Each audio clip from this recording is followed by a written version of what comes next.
The Four-Leaf Clover podcast is sponsored by Planet Celtic.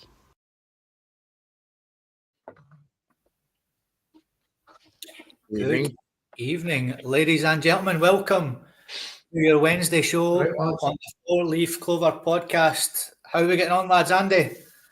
I see you, mate. That's good.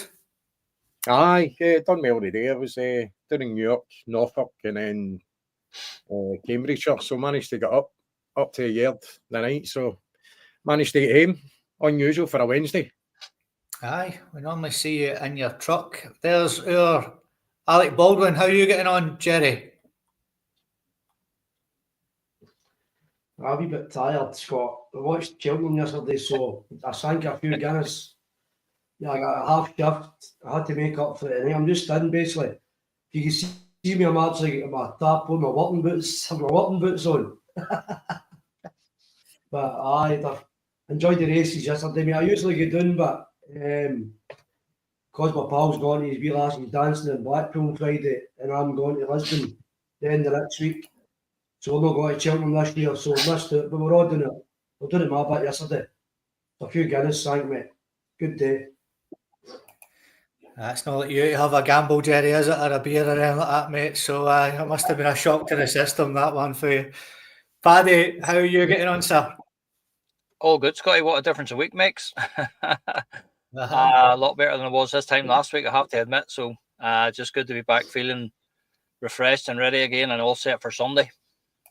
Good man, good man. No more half-time comfort breaks for you this evening then, Paddy. No, that's enough of that. So, ladies and gentlemen, we have got a stacked show for you this evening. Our Randy Tim has been out and about at the weekend there doing his Scotch Cup review. We've got some what's happening for you. We've got a few topics, Celtic related, to discuss with you. Our Paddy has got a classic match. And just to get your juices flowing for the weekend that's coming up, I think there's a wee game coming up. I'm not too sure. And then after that, to finish off, we've got Choose Your Boys Carefully. And tonight, it's going to be the left backs. So get your pens and papers ready for that one. But let's hand over straight away to our American correspondent, Randy Tim, with his Scotch Cup review.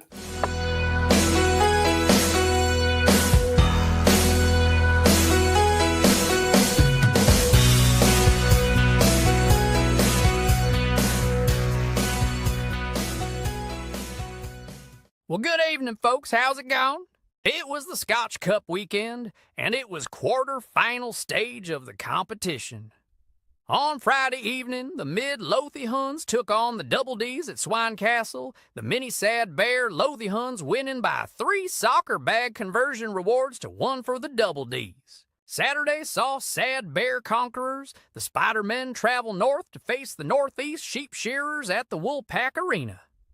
The Sheep Barbers took no hostages and handed out a bit of a pumping to the Spider-Men, beating them 4-1.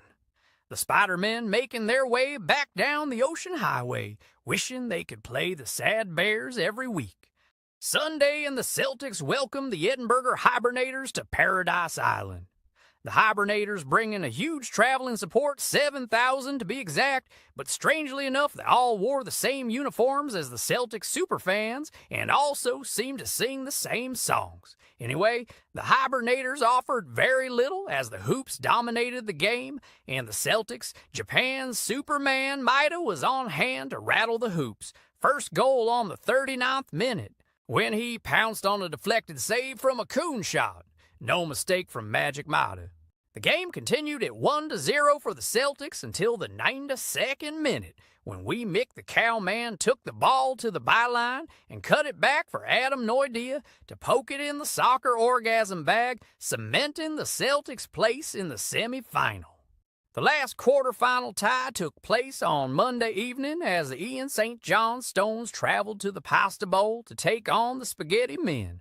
I have to be honest, I couldn't bring myself to watch the whole game. I was busy picking peanuts out my shit. And going by the amount of empty seats in the stadium, no one else could be arsed watching it. I think the Ian St. John fans all traveled on the one bus, and the Pasta fans all traveled in the same car. Apparently, ex-Celtics youngster Cash and Carey rattled a belter from way out to send the Silent Saints into the semis. Spaghetti Man Janny Martin Chippendale said he was pure-gutted in that no-wit mean man. God, I hate that little fud. So now we know that the sheep shearers will take on the Menace Sad Bear Lothian Huns in the semi, and the Celtics will take on the Ian St. John's in the other. Things are looking good for a hoops treble. That's all, folks. See you Friday night, ye high up the, the rest.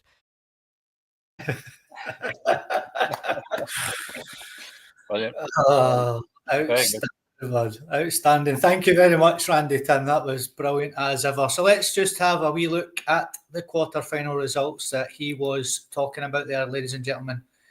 So Aberdeen did beat Queen's Park, the conquerors of the Sad Bear 69ers, 4-1 at Pittodrie. Great result for them, who've been sort of up and down recently. Hearts beat Dundee 3-1. I watched the highlights of that, and a couple of cracking goals for Hearts' new signing in there. Brilliant goals, actually. So, yeah, Hearts made it to the semi-finals as well. And in the other ones, as Randy Tim said, Carey, I don't know if anybody's missed it. If you have missed it, go and watch it. What a goal. An absolute belter for young Carey of St Johnstone. And obviously, the one that we will focus on is Celtic 2, Hibernian 0. Now, as ever, Andy, we did the post-match show. Let's just have a quick talk through it, lads. Any surprises in there for you, Andy, on the starting 11, pal? No, not at all, mate. No, I think we all predicted that, so there was no surprises from my point of view, no. In my opinion, strongest lineup we've got, so happy enough. Yeah, Jerry, I think we all predicted that anyway, mate. I think we all did. I don't think there was any differences from any of us. Any surprises in there for you in the starting 11 or on the bench or anything like that? No, I just think the team's spot on again. So it is, Scotty boy. So it is. I think Rodgers is going to bang on, mate. I think you'll see that team quite often now to the end of the season. So you will, bar injuries or whatever. But the team's spot on, mate. So it is. Yeah. Yeah, you're bang on, and I agree with yourself and Paddy. We need to sort of play this lineup to the end of the season now, and just get everything wrapped up nice and tight. So, Paddy, any surprises for you, mate, on the bench or in that starting 11? I know you predicted it as well, mate. No, not for me, Scott. Again, it's taken us a wee bit of a time to get to here, but I think we all agree, and I think Brendan sees that now as probably our strongest lineup. And that's no disrespect to some of the other guys. Big Adam Mida, at centre forward, Mida taking that role. So I with all the due respect, I feel that that's our strongest lineup now, and that has to be our team going forward over the next few weeks until we get this title clinched. Yeah, bang on. So Andy, let's just have a quick look at the game. It did finish 2-0. Dyson Maeda scored yet again. He's now the top goal scorer in the Scottish Cup, which I'll come on to after the game. And Adam, no idea, as Randy Tim said there, managed to get in the score sheet as well. But one of the guys who was impressive that wasn't in the starting 11 was young McCowan when he came on, who I thought was fantastic. But I think the player of the match for sure was the Hibs goalkeeper, Andy. He saved everything, barring those two.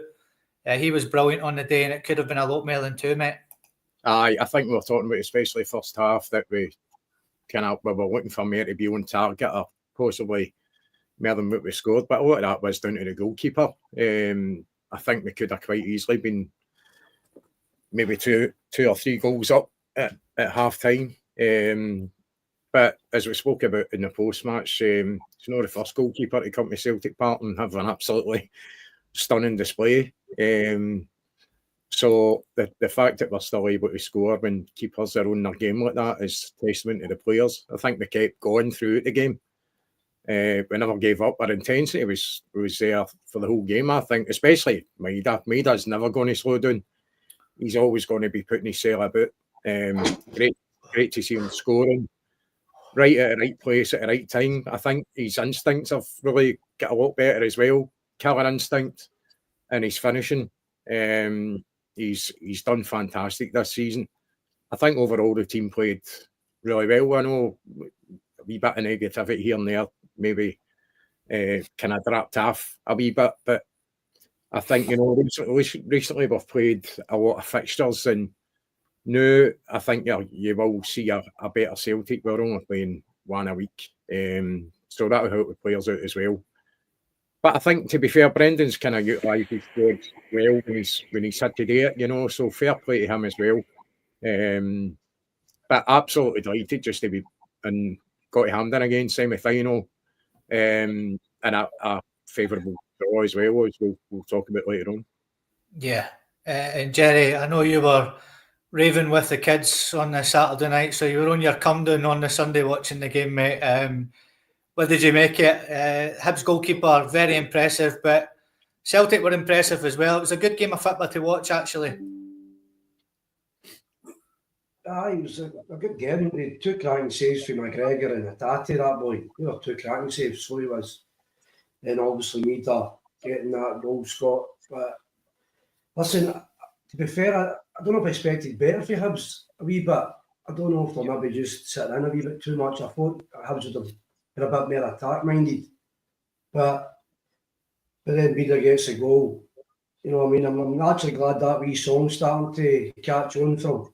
So even the players were singing that, see that full time. Yeah. I was enjoying that, mate, watching that. I just can't get my head around the words, really. I can't remember the words.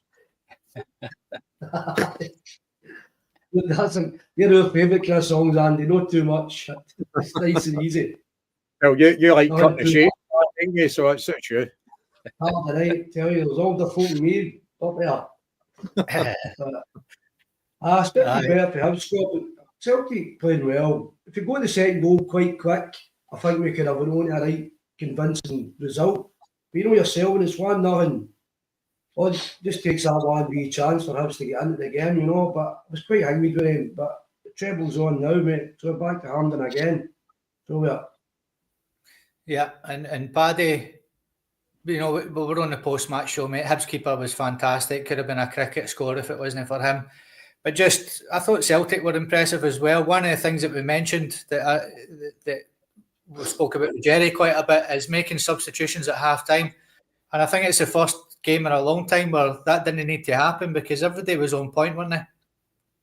They were indeed, Scotty. And the only thing missing was just the finish and the other goals. And that's where we said that Hibs would probably have taken a great deal of comfort from that at half-time, and the fact that they had been battered in the first half, but they'd still come in. It's a cup tie and they're only 1 goal down.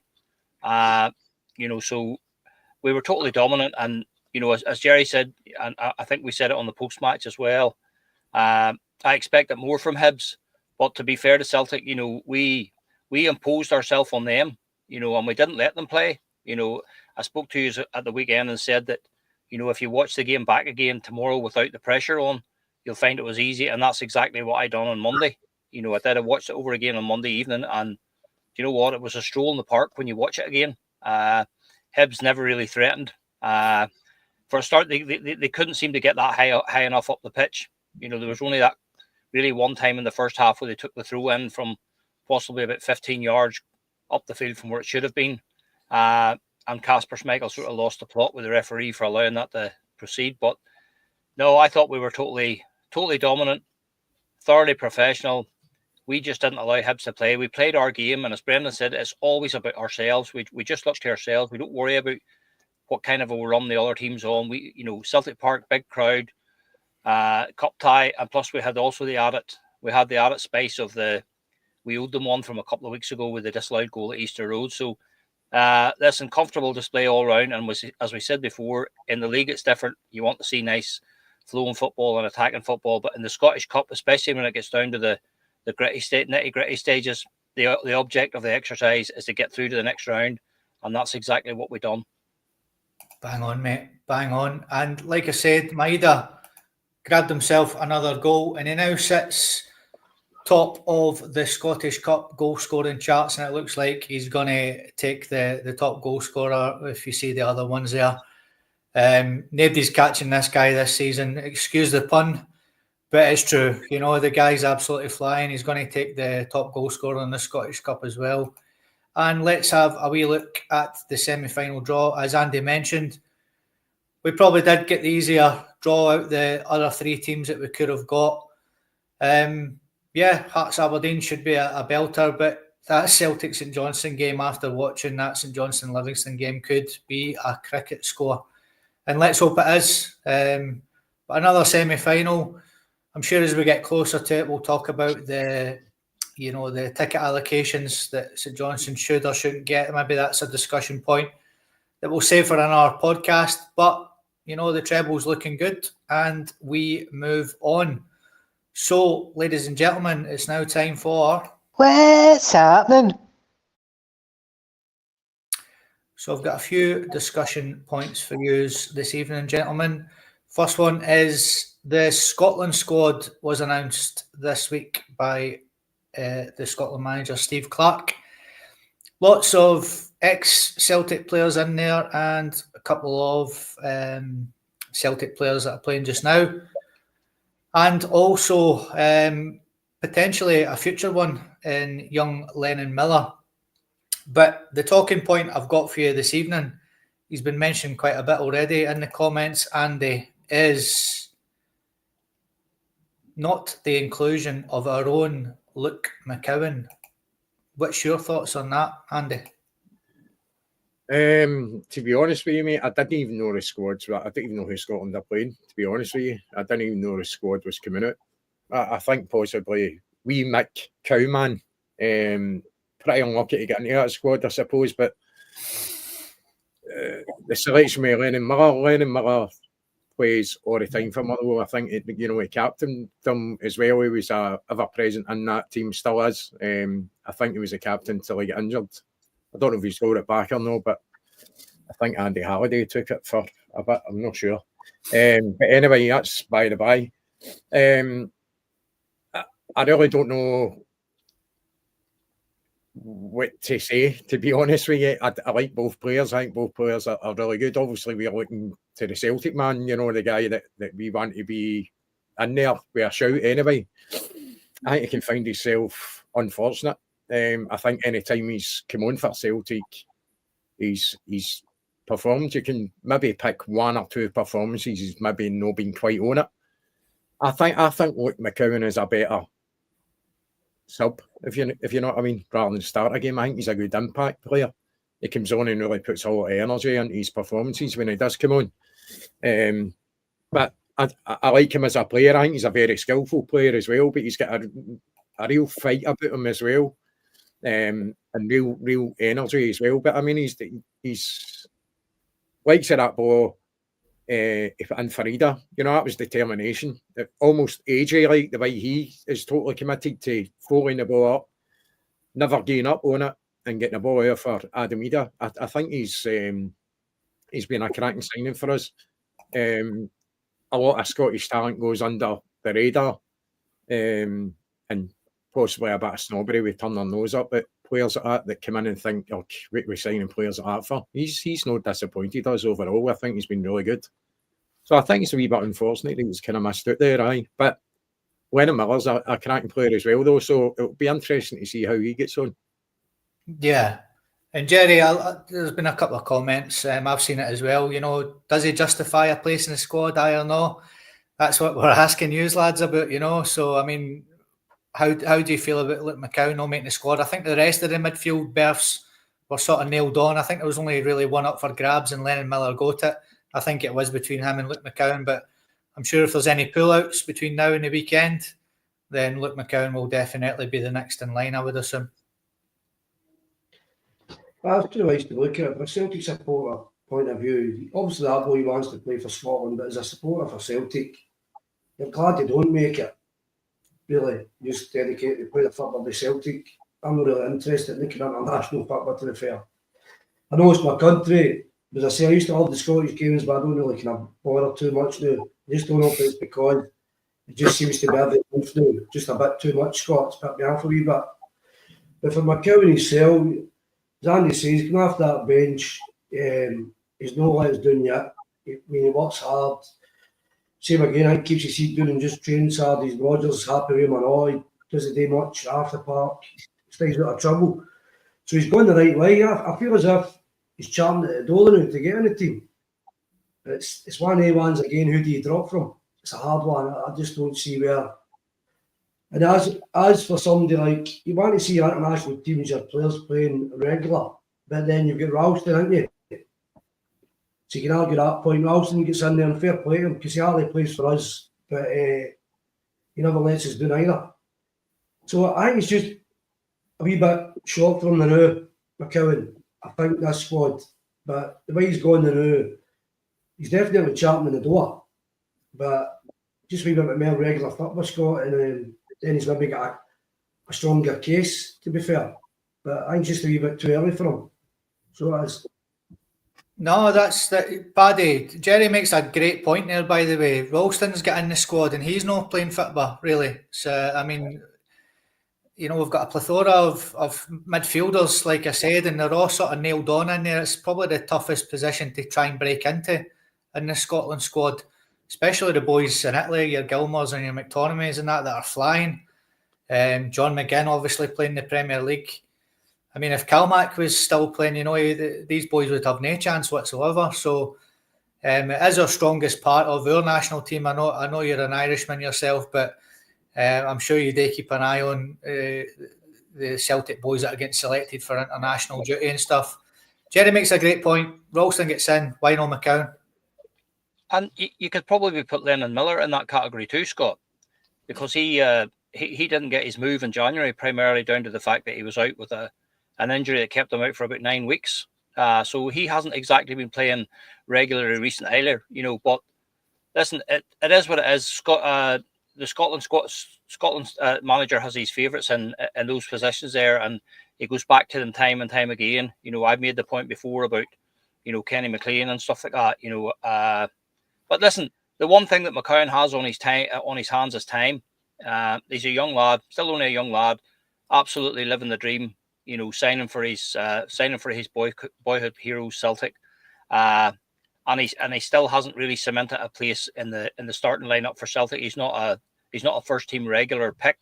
Doesn't start so many games, you know. But that doesn't detract from what he's worth to the team and to Brendan. We all know what he's worth to the team and to Brendan. But like I say, he's just, you know, he's biding his time, you know, and he's got loads and loads of time ahead of him. And when you look at some of the players in that squad, you know, that even John McGinn and Kenny McLean and one or two other ones, these guys are not going to be around at international level forever. So I have absolutely no doubt about it that Luke McCowan's chance will come. But the first thing that Luke McCowan will tell you is that he wants to be a Celtic player first and foremost, and he wants to try and get himself into that Celtic team on a regular basis. And if Luke McCowan pushes his way in to become a first team regular with Celtic, Scotland and Steve Clarke are going to find it very, very difficult to leave him out. Bang on, mate. Absolutely bang on. And the US have announced their squad as well.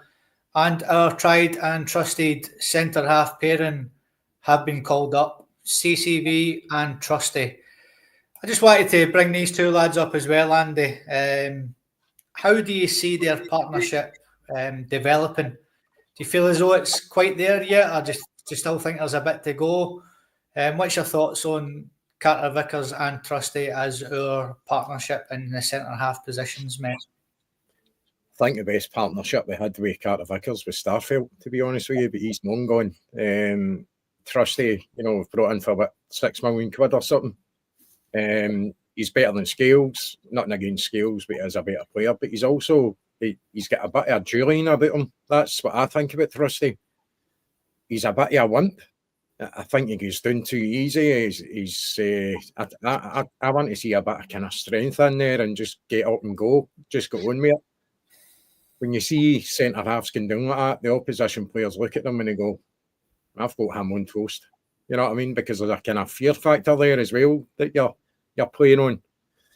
I think he's got to grow a wee bit. I think he's got a wee mistake in him as well. He has got, I suppose, a bit of recovery pace, but you don't want to be relying on that. You want to be getting the job done right. I think sometimes you can really find yourself out of position a few times and getting caught out. And the problem is the way we play.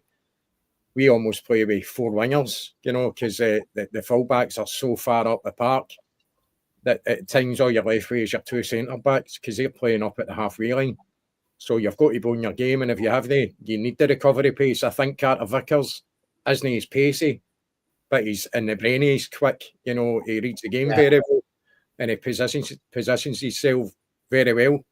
Carter Vickers is the best defender we've got. I've got to be honest, see come the summer, I'd really like us to look at getting a right good couple, at least a couple of good centre-halves in there, big centre-halves, a bit of physicality. I think our problem when it comes to defending our own box, and it really annoys me, like say, not that Hibsborough does that much, but they've got that boy Miller that puts in a throw-in that was almost like a corner kick at times.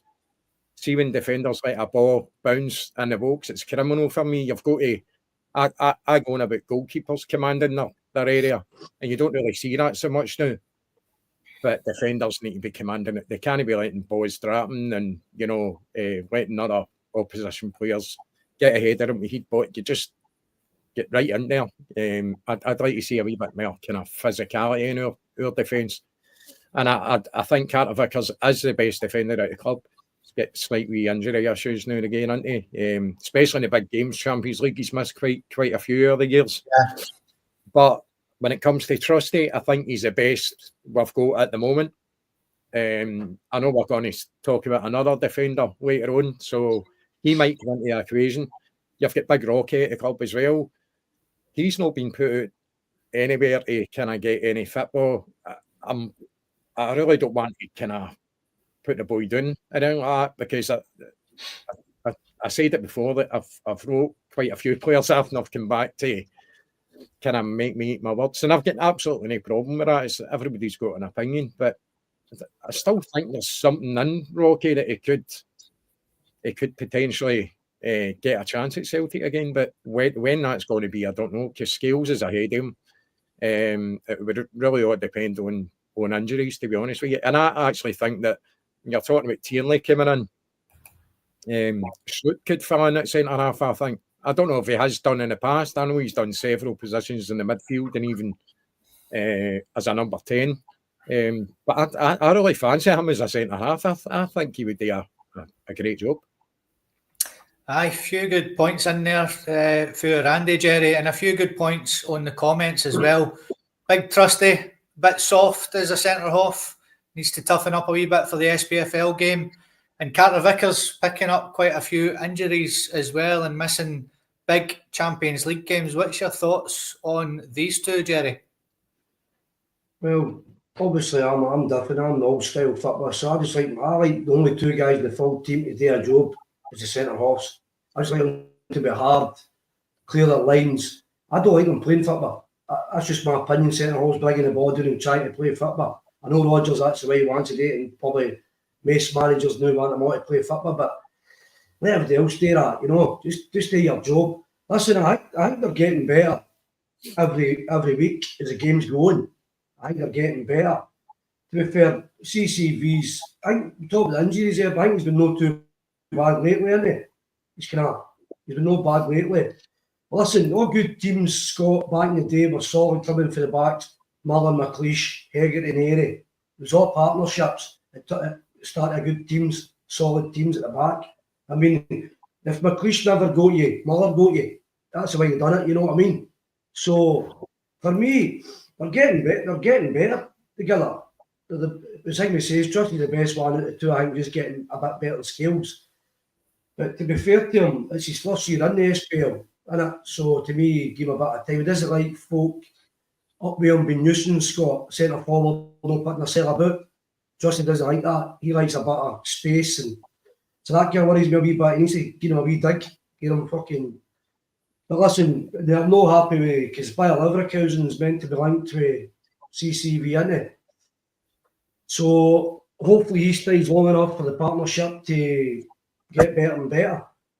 Because I wouldn't like to see the big man go, because let's be honest, with a different team at the back and he's not playing, Scott, teams get more chances. And always getting that wee goal. So for me, to me, he's getting better. But as Andy says, we definitely need another no-nonsense centre half. They're in that English Championship and all that. I know they're maybe in good money and stuff, but there's a lot of solid, hardy centre halves down there.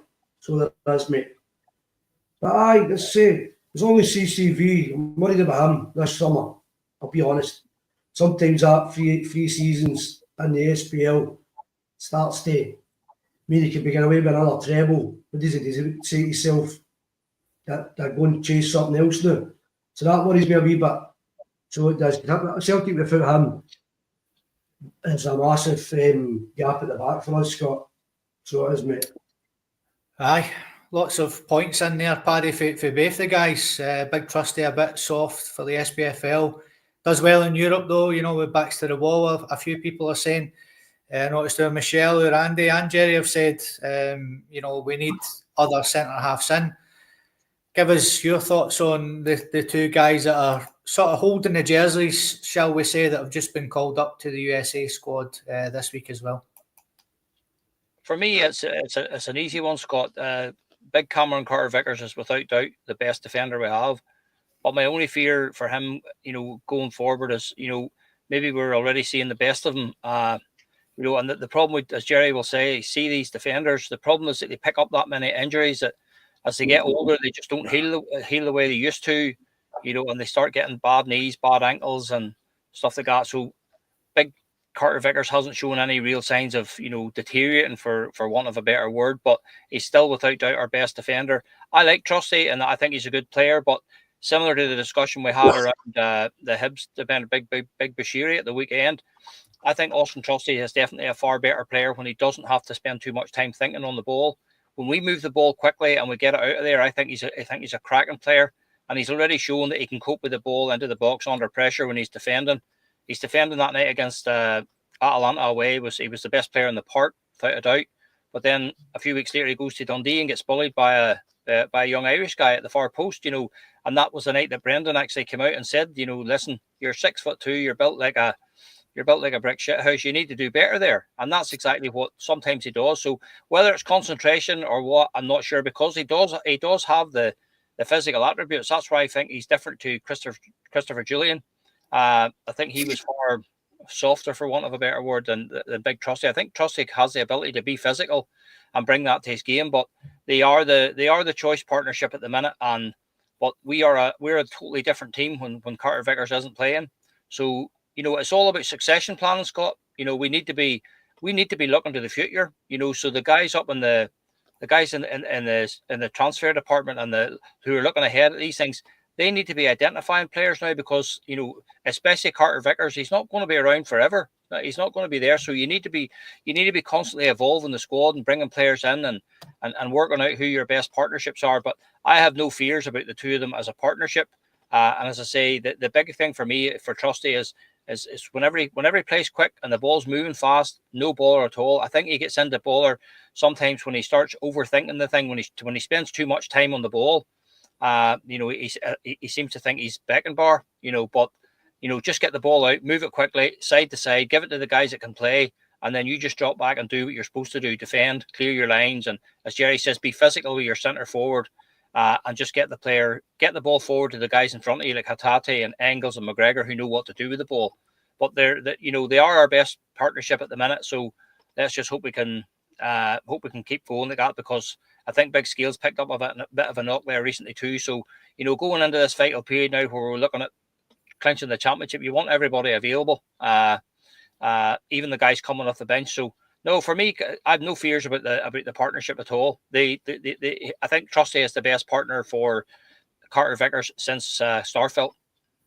Aye, no, bang on, absolutely bang on with that one. Him and Starfelt were solid together. The record in games proved that as well. Now, Paddy came away with a comment there saying we should, look to the future and things like that. But should we be looking within what we already have? Andy mentioned Naroki, who I think the kitman would get a game before Naroki these days. We don't know what's going on there. Something's obviously happened. But one player I want to mention who has been absolutely flying out on loan is Gustav Lagerbielke. Now, hear me out, ladies and gentlemen, before you start jumping in with both feet. Since joining FC20 on loan in August, Lagerbielke has turned heads in the Dutch league, earning back his reputation as a strong and reliable defender.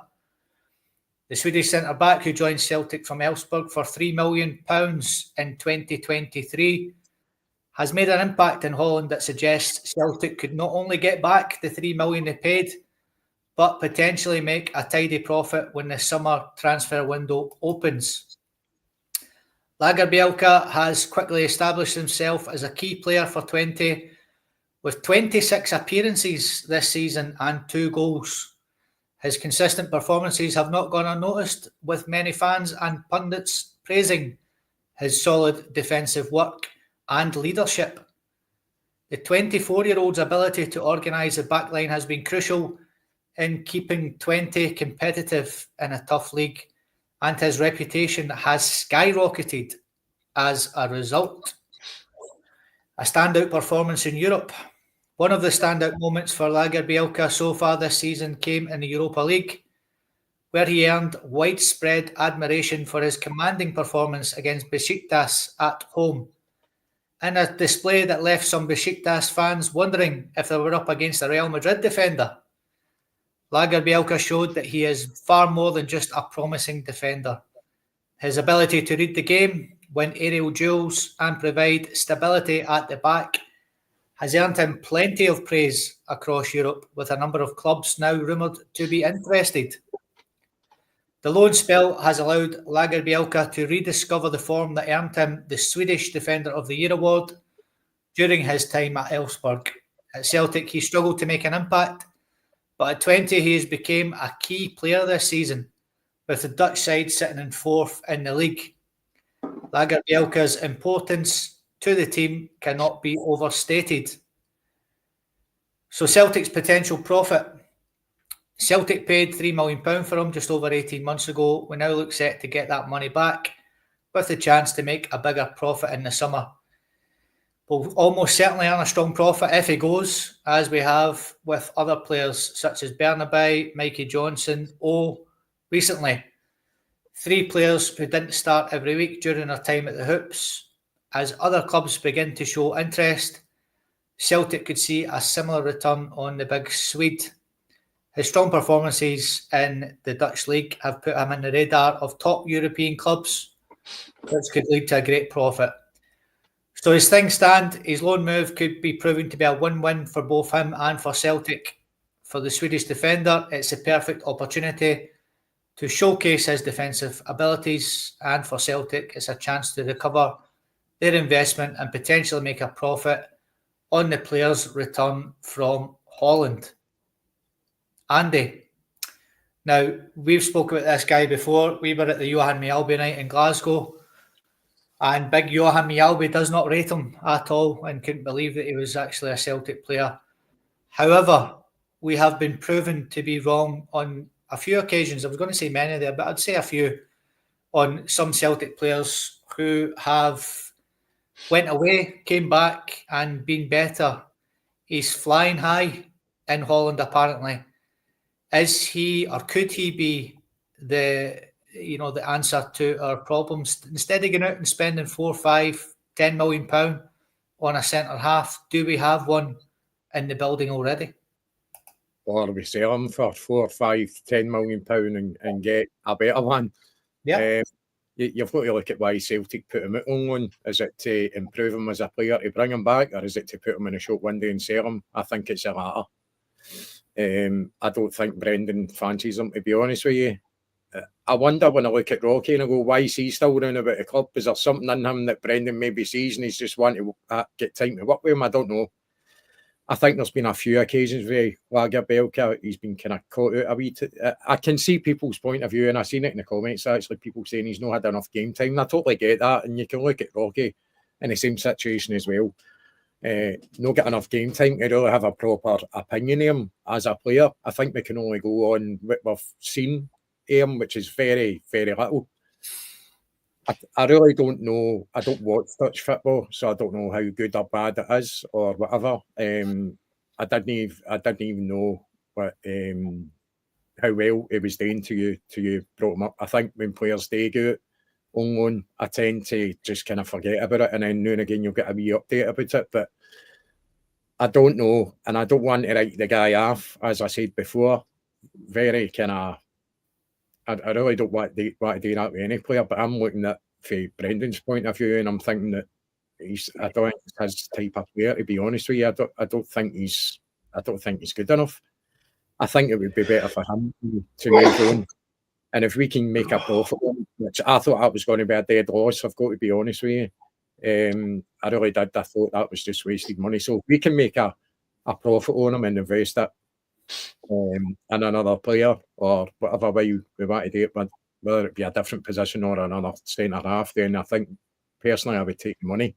Nothing against him. Good luck to him if he does go there. Good luck to him. I hope he does well. But I don't think he's good enough for us at this point. Aye, that's fair enough. And Jerry, one of the things that Andy touched on there is about selling him for a profit is something that we didn't expect today, but we seem to have a knack at doing this at Celtic. You know, look at Bernabei. He's another one we all thought we were going to take a massive loss on. Went away, done well on loan, made a profit on him, which is incredible. Young O was another one. You know, couldn't really, do the business at Celtic, selling for a profit, incredibly. So we're good at these sort of things. Is Lagerbielke another one of these players that Brendan's just sending out on loan? You know, if he sets the header on fire, then we cash in on him. Or is he a player that you could see coming back into the Celtic fold and being that third choice centre half? Well, to me, it's a right strange one because looking in from just a supporter's point of view, you think to yourself, 7 games with Celtic, is it 7 games to 10 games maybe, and somebody decides you're no good enough. It's a hard one. He's not played enough football. But on the other hand, as Brendan works with these guys day in, day out, I'm only a supporter. So I'm only looking at a footballer's point of view, thinking to myself, I want to play more than 7 games to prove myself. But as a guy that's in there, and by the way, it's not just about the football side of it. It's Roger will know Pygmy, MD's a bad attitude or anything else to do with that side of it. We just don't know enough about this guy, what he's doing. If you play for Celtic or any club, you've got to think about the club 24/7. You don't go out, you don't do that. You're just basically a robot. And that's you're paid well to do that, and it's a good life. But you've got to really think about the club. You just don't know if this guy's been doing that, Scott. But aye, when you're there and he's took that 20 to 4th in the league, FC 20 to 4th in the league, he had a great Europa. I mean, could he come back and bulk himself up and put himself a bit more? I don't know. It's a very funny one for me because it's all factors. So as I say, Rod Brendan and all these other people work with these guys day in, day out. So they maybe just see him as get him out on loan and get as much for him as possible to make a profit. To me, I'd like to see him given a chance. But on the other hand, it's maybe just wasting time because Celtic staff and that will know better. So let's get the profit then. So as for games wise, as Andy says, same as Rocky. To me, it's a bit, you're not really seeing what these guys have done or doing. And I know I say it on every podcast, but that's what I'd like to see a reserve league on a Tuesday night to go and get these guys games and with better guys and folk that have to come back for injury and stuff. At least they're playing week in, week out. Because they're not even playing at all. I mean, I do know what that Rocky's doing at all. And all as well. But for me, I'd like to see the guy given a chance, but as a supporter. But all these guys at the club will know better, Scott. So they will. No, bang on, mate, bang on. And Paddy, as Jerry said there, he's maybe played half a dozen times for Celtic since he's been here. 29 games this season for 20 in the Dutch league. They're sitting 4th in the league. He's playing in Europe. He's only 24-year-old, mate. He's back in the Sweden squad. He's flying, absolutely flying, So do we have a centre-half in our midst, that could come back in and do a job? Or do we just cash in on him and take the money and say, thanks, but no thanks. It's just not worked out for you, son. And I think that's why he's actually been sent out, Scott. I think for me, definitely when I first saw him, even though he did play well alongside Liam Scales in that game at Ibrox against Rangers, he was fantastic. But in the first few days or weeks of his Celtic career, like, the impression I got from him was he was very rough around the edges. Yes, he had signs of being potentially a decent young player that we could develop, but he was very rough and ready. And and I think Brendan has seen that. So I think similar to Christopher Ayer, very similar to Christopher Ayer, came in with a very high reputation and showed signs that there was a player there, but I think they realised that this guy needs to play, and we can't give him the games that he needs. Again, if you look back to the European run, that he got sent off I think it was at Feyenoord. I think he got sent off away, and then he picked up an injury. So it wasn't all going smoothly from him. But I think the reason they've sent him out on loan is to say, right, let's give this guy a season and see if maybe a season playing with somebody else will maybe knock some of the rough edges off us, and we might end up similar to Christopher Ayer, who came back a completely different player from a year-long loan at Kilmarnock. So and he turned into a cracking player, and we did eventually turn a big profit on him down the line. So for me, listen, the jury was out for me. I would like to see a lot more from him, but again, he's playing at a decent standard. The Dutch league is certainly not the standard of a league that it used to be. But for 20 Enschede, they call that team. You've got Ajax, PSV, and Feyenoord. Those are the big three. And the rest of the teams sort of try to battle their way into that. And so that's the equivalent of them being fourth place. That's the equivalent of Kilmarnock or Motherwell being fourth place in the SPL. So they must be doing very well to be getting up there. They're a provincial team in Holland. They're not one of the big sides at all. So he's obviously done very well for them and has continued to do well. So listen, let's just see what the rest of the season brings for him. And I've no doubt that when he comes back at the end of the season, he'll be given a chance like everybody else. Because I think that's what it was for. I don't think they sent him out on loan to sell him. I think they sent him out on loan to see if they could be a bit of improvement with him. And you know what? Brendan might have a totally different player on his hands in June or July of this year when he comes back, when he reports back for duty again. So it'll be interesting to see what happens with that. But I have absolutely no problems with the guy being given another opportunity, because for one reason or another, it didn't just happen for him at the beginning, and that sometimes happens. And it's not always the player's fault. So I think we'll let that one sit, and we'll see what develops over the summer with him. Yeah, that's why I thought I'd chuck it in, lads. It's a nice wee discussion point. Let's see. It could be one that comes back and proves everybody wrong. He's only 24-year-old, and let's see how it goes.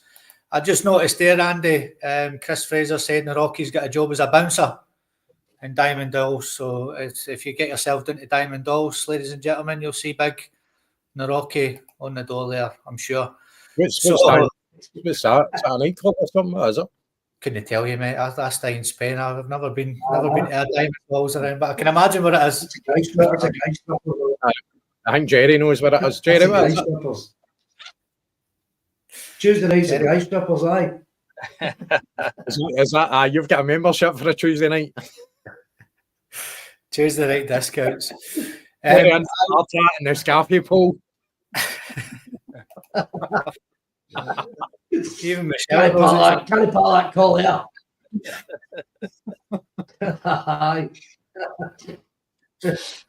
Jerry goes with her James, but it looks like. So moving on, ladies and gentlemen, the last thing I've got for you is I don't want to make this a big thing, but I've heard and I've seen it on a few forums and stuff that our Calmac could possibly be injured for this weekend. Now, the reason I'm bringing it up is because I will not be here on Friday or for the post-match show. I'm very busy this weekend. So just in case it happens, it's a wee discussion point. And also, Andy, the past two games, our Calmac has been substituted the last two games, which is very, very odd. Is he carrying an injury, or are we just being paranoid like we used to be years ago as Celtic fans? What are you making of this new rumour that Calmac could be injured and out the game at the weekend? My question would be, if he is injured, why is he playing? Why is he playing 2 games in a row, getting taken off? If somebody's injured, especially a big game coming up, then you wouldn't play him in the 2 games leading up to that. I don't know. I think maybe Brendan's just managing him. He's no an OAP as such, but he's towards a kind of twilight his career. Maybe he's just managing him properly. And maybe it's for this big game coming up that he is kind of taking him off and no pushing him on for the full 90 or 100 minutes, how long the game lasts for. Maybe he is injured, but listen, see if he is injured, we just need to go on with it. It's as simple as that. He is our captain. I think he's instrumental in our team. But there is times he does go missing in these games as well, once or twice. Yeah. So we're eye on the players that are going to come in. So I think that Engels could fill in that position. Well, we've seen him filling in and maybe Callum McGregor moving up a wee bit further. So then you've got to look at who else is there, Hatate, and you've got McCowan there as well that could possibly come in. Obviously, Bernardo's out, still injured. So you would need to be putting your faith in McCowan to kind of come in there, I would imagine. I hope he's not injured because, he is a guy that the players react to, because he's played in so many of these games. He's won so many trophies for Celtic as well. So he's well thought of with his teammates, and well respected. I'm hoping it's just Brendan managing him properly. And hopefully it isn't an injury. But let's be honest, it's very rarely that he is injured. He plays so many games as well and has done for many, many years. But if he is injured, I think we'll deal with it all right because we're going to have to. It's as simple as that. Yeah, it's an odd one, Jerry, isn't it? I mean, the past 2 games, he's been substituted, which just does not happen normally. There is rumours swirling that he's going to miss the game or that he has picked up an injury. I think Andy's got it spot on as well. I think if it is the case, then Engels will drop back into that 6 and McCowan will start. What are you making of it? I've noticed his face as well when he's been taken off that he's not been too happy. So, what do you make of these rumours, mate? Do you think he's picking up an injury or do you think it's even his form?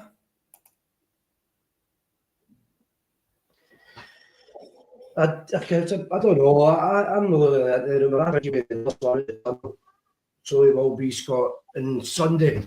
So he will be. He knows he had a bad game at Ibrox, mate. The whole team did. So he'll put that right. So he will.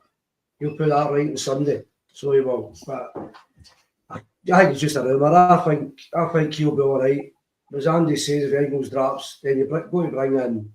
I think you'll bring in McCowan. Maybe gets his chance, doesn't he? Against the Rangers, so he will. But I feel as if when McGregor's a bad game, it's more noticeable, I think, because he sets a good standard, Scott. So when he does a bad game, you could have seemed to notice it more. But for me, wee man's been brilliant, and I think he'll be leading us out. Real sports science gets in the way as usual and tells him you can't play now. I think he'll definitely start the game, even if he's carrying a wee slight injury. He'll definitely start again. So he will. Yeah, I don't know how anybody can miss one of the games for injury. Because you just couldn't, could you? You couldn't tell Big Roy Aitken and Mick McCarthy. You're missing Peter Grant, you're missing that game on Sunday, aren't you? No chance. They would grab the sports sciences with a throw it. So they would. That's the way it all goes now. But I think wee man will be able to lead us out. So I do. Aye. So, Paddy, just loads of rumours swirling round. Has it been his form? The reason he's been taken off? Is he carrying an injury? Like I said, the wee man hasn't looked too happy when he's been taken off. So, is it because he's got that niggling injury? What's your thoughts on it, mate? Well, Scott, if you look back at the last couple of games, I think if he was carrying any kind of an injury, he wouldn't have been playing. It's maybe just something he's been feeling. You don't know. But the one that I found the strangest was last Sunday against Hibs. Not only the fact that he was taken off, but the timing of it. It was still only 1-0. The game was still very much in the balance, and Brendan doesn't tend to do that. Not in a home game when we're still totally in control again. Callum McGregor will come off when we're 3-0 up and the job's done. but he brought him off at 1-0. So, and it was in around about the 70-odd minute mark. So that tells me that he's maybe had a conversation with Brendan to say, look, I can give you 70 minutes. I'm just not 100% or whatever. You don't know. There's been that much going about recently. It could have been, it could have been something else. He might have had an illness, or maybe just wasn't firing on all cylinders, whatever. But the one thing for me is he's a key player. Callum's a key player for us. I know sometimes people say he plays slow or whatever, but listen, the guy comes alive in these games. He's a big game player. He's a talisman for us. He loves these fixtures and this fixture in particular. So for me, I think it's vital that he's fit. But that being said, listen, that's what we've been saying all season long. That's why these guys are in the squad to provide competition. Probably if Paulo Bernardo was fully fit, he would probably have slotted in there in his place. But we've got the likes of Luke McCowan there chapping at the door as well. So listen, even if Calmac is not able to make it on Sunday, I would have no fears about slotting Luke McCowan in there. You saw recently there, I think it was the St Mirren game, that Engels took that role on after he went off, and I thought Engels looked very, very good in that role. The other player that I'll mention to you, and I've said that to you again, which I saw him playing that role for Crystal Palace, was Jeffrey Sloop. Absolutely, that was his position, sitting just in front of the back four as the anchor man in the middle of the field. Jeffrey Sloop did that job for a number of years for Crystal Palace in the Premier League. Absolutely no danger at all. So listen, we have plenty of cover and we have plenty of quality in that area if we do need to make the change. But obviously, I would be hoping that Callum makes it and he's fully fit and ready to go. But if not, listen, the other guys will need to step up. That's what it's all about, being a member of the squad. Aye, bang on, mate. Absolutely bang on. And our Paddy said he was struggling last week. I think our Paddy had him round for tea and biscuits, and maybe he had to run to the toilet on the 70th minute or something like that. Maybe that's what it was.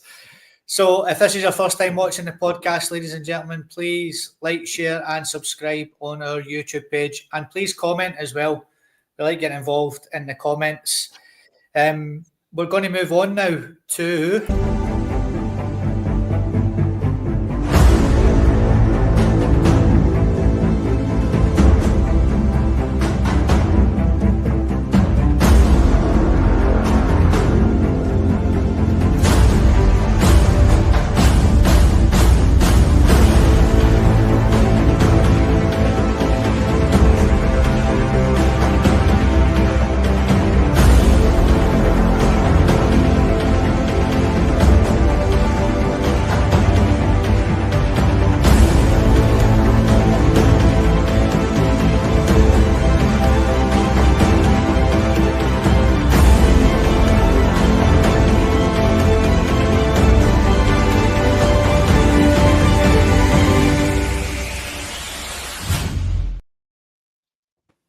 Paddy, it's over to you, mate. Go for it. All right, guys. So I hope you all look forward to this one. So obviously, we all know there's a big game coming up now on Sunday, and we all know the importance of that. So I'm going to give you a wee Celtic and Rangers theme for tonight's classic game, just to whet your appetite for the big game on Sunday. So I'm going to take you back to February 2022. So if you all can remember, Big Ange came in the summer of 21. Didn't get off to the greatest of starts, so it was quite nip and tuck, more or less at that start of the season and right through the Christmas and New Year's period. So we got to February 2022, and just to give you a bit of context, we found ourselves trailing. We found ourselves trailing by 5 points at the top of the table. The game in particular was on a Wednesday night. And the previous weekend was when the title race managed to open up for us. You'll probably remember the game I'm talking about.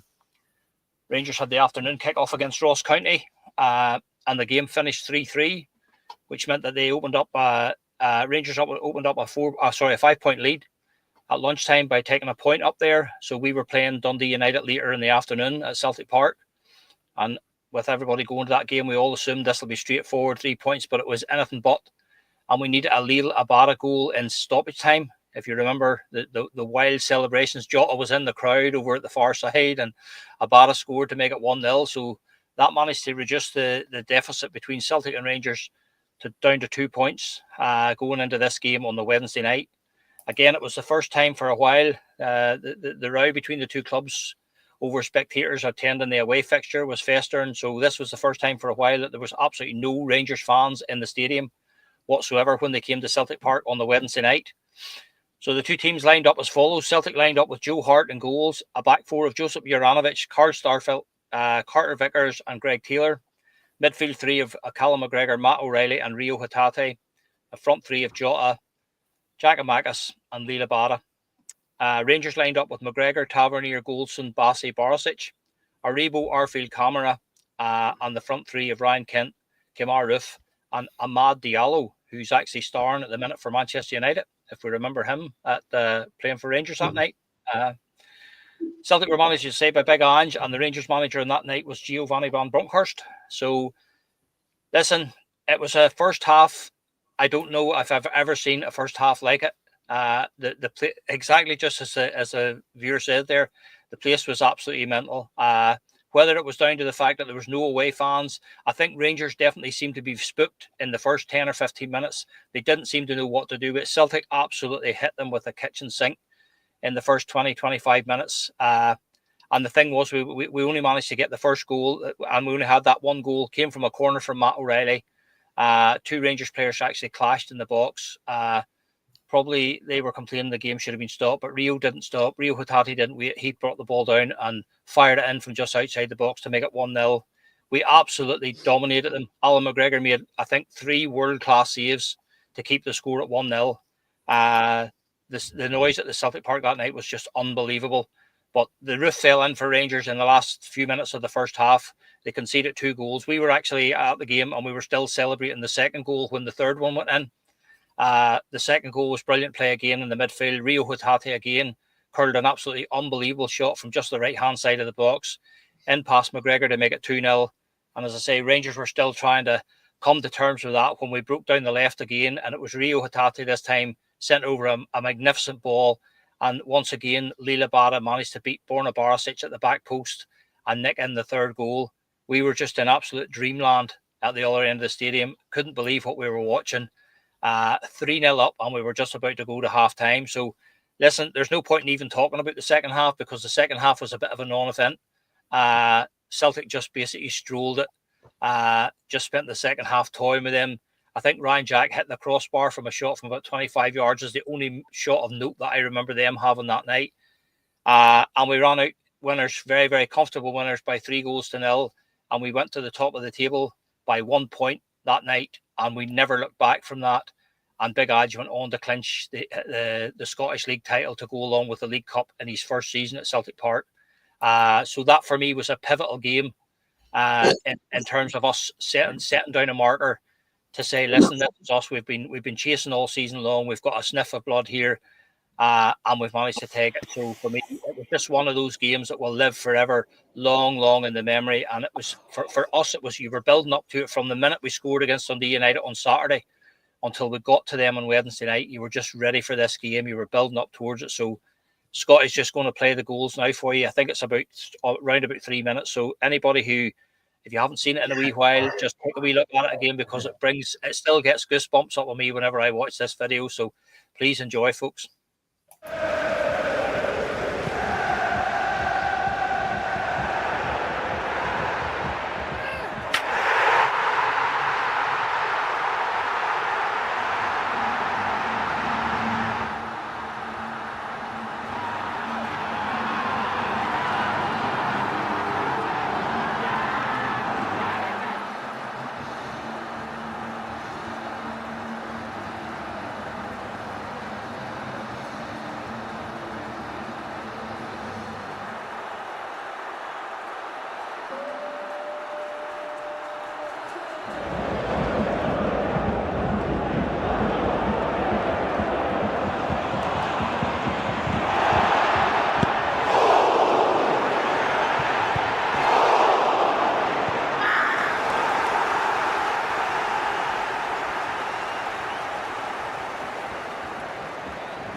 We take that on Sunday, guys, wouldn't we? Oof.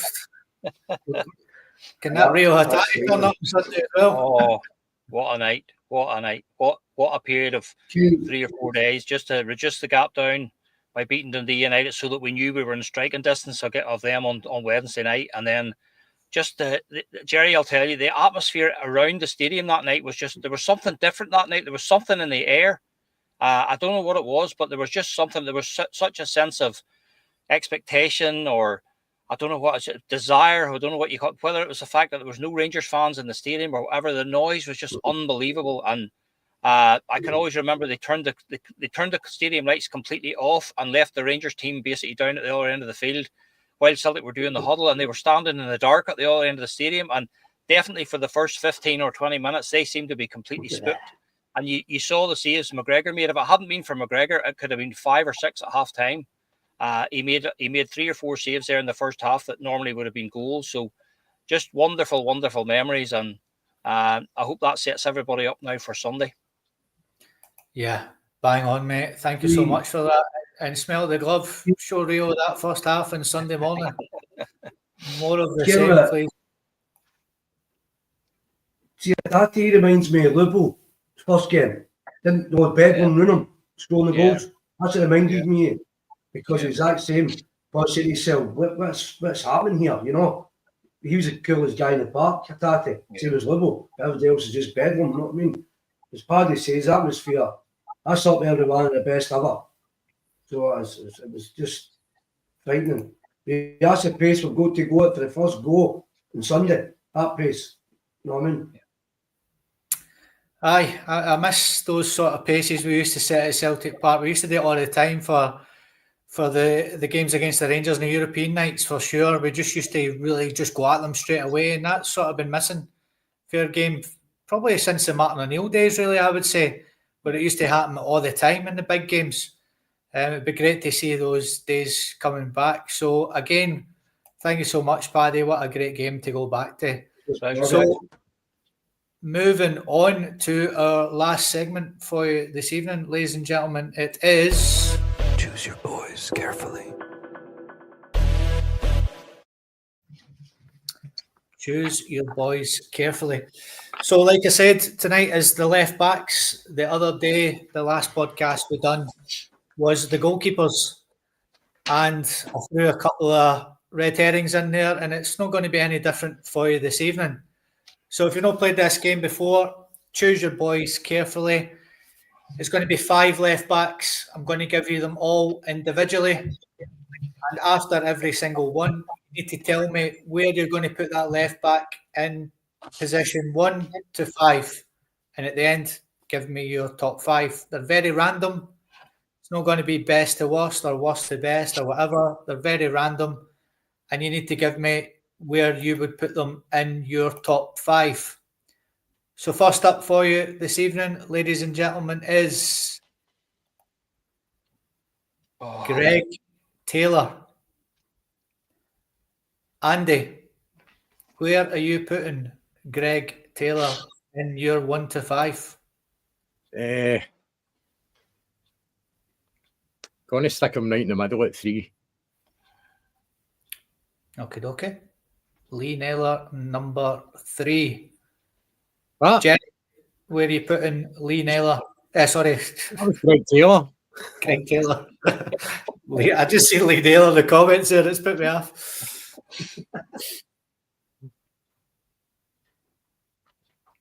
I'm going number 4. Number 4. Number 4 for me. 4. Yep. Okay. Patrick. Yeah, I'm going for number 4 for Greg Taylor as well, Scott. Oh, that's quite savage, I think, really. Greg Taylor is number 4 for Jerry and Paddy, and number 3 for our Andy. Let's have a look at the comments. James has gone for 4. Right. 3. Michelle 3. Smell the glove 4. Chris Taylor's gone for 6. Well done. That's savage, Chris. That is savage. He's just going to get worse now with all the sleepless nights, isn't he? Making up the bottles and all that now. He's just going to get worse, isn't he? Oh, aye. Well, I don't think he'll be getting a game again, so we don't have to worry, I don't think. So, second up for you this evening, ladies and gentlemen, is our Shuggy, Darius Dovcik. Darius Dovcik, ladies and gentlemen, where are you putting him? Andy? I'm going to go 4. Okay, so we've got Greg Taylor 3 and our Shuggy in 4. Jerry, where are you putting the hammer? I'm putting him at number 3, mate. Number 3. Darius is going at number 3. Okay. Paddy? Yep, number 3 for me, Scotty. Yep. Okay. There's Helen 5, Michelle 4, Snitch 4 as well. Number 5. So next up for you, ladies and gentlemen, is Anton Rogan. Anton Rogan, get them in. Andy, where are you putting our Anton Rogan? I've already put him in 5, mate. 5. 5? Aye. No offence, Anton, but aye, number 5. Okay. Jerry? Yep, spot on. I'm going for 5 as well. I'm backing Andy up if he says it. Number 5 as well. Number 5 as well. Okay, okay. Well, Paddy, Rogan, you're like your countryman doing the last one. I think you put your Packy in at number 5. Oh. You've been gone for your Anton down there as well. The Belfast men on the boat are going to kill me, but he's going in at number 5 again, Scotty. Oh, for God's sake, you're not going to be able to go anywhere soon. You'll be good with that, dinghy, Paddy. Get to the games. I'll hate to wear a disguise. Terrible, absolutely terrible. I hope his dad's not on. I hope his dad's not on the boat. Next up for you, ladies and gentlemen, is Boyd, ex-Celtic captain, ambassador for the club. Where are you putting him, ladies and gentlemen, and where are you putting him? Andy? I've got an idea where this is going, mate, so I'm going to put him at number 2. Number 2. Okay. Jerry? I'm going number 1. I'm taking a gamble. I'm going number 1. Okay. And Paddy? Yep, number 2 for me, Scotty. Number 2 as well. Oh. So Jerry's got what? His number 2 left. Andy's got his number 1. And our Paddy has got his number 1 left as well. Is that right? That's the way it is, yep. Okay. So last up for you is the main man, the soak, Mo Kamara. Yes, Boydie. Mo Kamara, man. Oh my God. Choose your boys carefully. That's Aye, that's the name of the game. Andy, where are you? You've done his air, mate. Absolutely. Brilliant. Oh. See, you've got to play the game properly, ladies and gentlemen. I really need to apologise to Anton Rogan, by the way. me too. I'm sorry, guys. I didn't mean it. A wee bit of a laugh and a joke for you before we shoot off. That was. Choose your boys carefully. A wee bit of a laugh and a joke. Done us there, Scotty. I'll take the yellow card. That's fine. I think everybody was expecting him, Helen, but yeah, I didn't want to make it too obvious the night. And it is the dirtier version of higher or lower for sure. Yeah. Play your cards right, innit? Play your cards right. Choose your boys carefully. Scotty for 5. What more can I say? Scotty for some. So, ladies and gentlemen, that is us. Like I said, the boys will be back on Friday. I unfortunately will miss it and miss the post-match show. I have got other plans, but the rest of the boys will be here for you and they will preview the Glasgow derby. I'm sure that will be top of the agenda for the lads on Friday night, and hopefully another few segments as well for you. So, as ever, thank you so much, Andy. Thank you so much, Jerry. And thank you so much, Paddy. And thank you all for joining us this evening on the podcast. The lads will see you again on Friday. Apparently, I'm barred now from Diamond Dolls. So, I can't come with you on Tuesday night, mate. I'm sorry. That's us. We'll see you on Friday night. Thank you so much for joining us. Tell everybody about this podcast. Like, share, and subscribe. And the lads will see you on Friday night. Cheers. Hail, hail. On the hoops on Sunday.